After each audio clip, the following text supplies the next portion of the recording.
చెప్పండి చరణ్. యాక్టర్గా mega power star Ram Charan గారి గురించి మాట్లాడే అంత పెద్దదాన్ని కాదు. నాకు తెలిసింది ఒకటే, చరణ్ ఏ సినిమా చేసినా కష్టపడి మేము రామ్ చరణ్ ఫ్యాన్స్ అని కాలర్ ఎత్తుకునేలాగా ఉండాలి. అది ఒక్క రీజన్కే కష్టపడి చేస్తాడు. I know that. బట్ ఇప్పుడు ఒక ఆడపిల్లలాగా మాట్లాడతాను.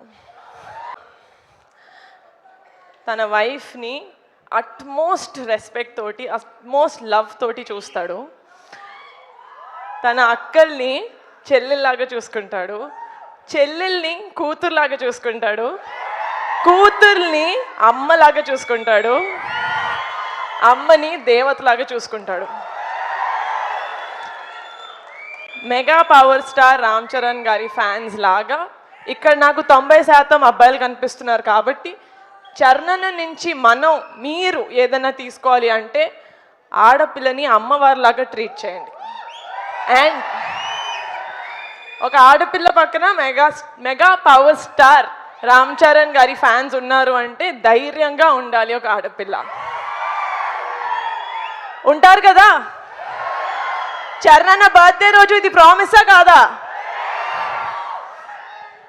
ఐ రియలీ హోప్ చరణ్ హెల్దీగా, హ్యాపీగా, లైఫ్ లాంగ్ ఉండాలని మనస్ఫూర్తిగా కోరుకుంటున్నాను. Thank you so much. I love you so much Charan. వీళ్ళందరికన్నా ఒక మెట్టు ఎక్కువ నాకు నువ్వు అంటే ఇష్టం.